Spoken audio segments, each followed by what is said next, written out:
What movie fucked you straight in your feelings? Fox and the Hound.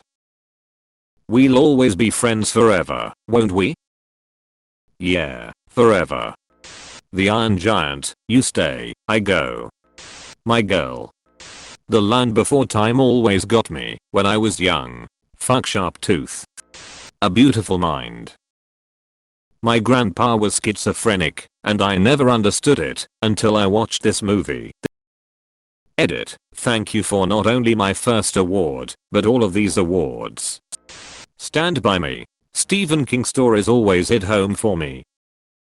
Brings me back to when I was a kid and everything was an adventure with your best friends forever. Turns out, forever isn't really that long. Steel Magnolias. Damn graveyard scene gives me the ugly cries every time. The Neverending Story. They look like such strong hands, don't they? Kids movie, my ass. Edit. Jesus, this blew up. Thanks for the stuffs. Additionally, while there are a lot of really sad parts, there's also a lot of wonder and magic. The Southern Oracle and the music that plays there as Atreyu approaches gives me chills every time, not to mention the almost hymn-like burst of the main theme that erupts when the ivory tower shows up. I'm getting goosebumps now just remembering it. The whole movie is fantasy done right, and I wish there were more movies like it.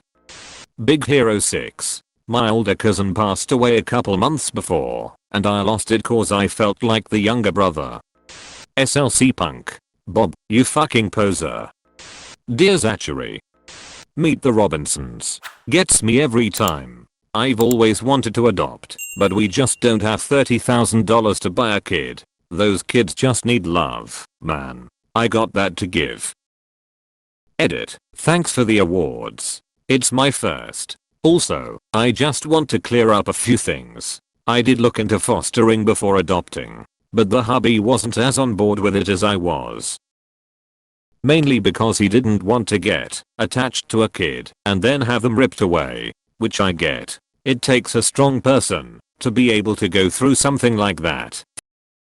And I did look into adopting local older kids. I didn't want to adopt a baby. Everyone always goes for the babies. I wanted an older child. And I was told I needed to have close to $30,000 to adopt. I don't know why I was given that number, but that's what it was. I'm currently pregnant with my second, and I would still love to adopt. I'm hoping once the kids are a little older, we can find a way to do this. I love children, and would adopt everyone if I could, but I don't think I will ever have a HIUs big enough for all those children. Big Fish. I can't not cry in those final scenes. Coco. Started crying midway through the movie, finished the movie, and cried for an hour after, while FaceTiming my boyfriend. The Iron Giant. Superman. As his eyes slowly close. About Time. Towards the end of the film always hits a little too deep. Blue Valentine. For some reason, that movie felt very real to me, and I straight bawled my eyes out for the last 10 minutes. Good Will Hunting. Deals with a lot of issues that many people have, and always hits hard. Wall-E. My toddler is developing empathy. When Eve was frantically pushing Wall-E's buttons, she turns to me with a quivering lip and says, "Yeah, what you's happening, mama, you're and that made me lose it." Watership Down. That is not a kid's movie, straight up. This would be a rare answer, but that I'm still here montage from Treasure Planet really got to me. It was so depressing to see that Jim's father leave him as a kid and never got back, and was the main reason why Jim had been suffering from depression. Plus later in the movie, John Silver said something very touching to Jim after the serious journey they've been on. Asterisk YOU asterisk asterisk RE gonna rattle the STARS asterisk. Asterisk YOUARE asterisk.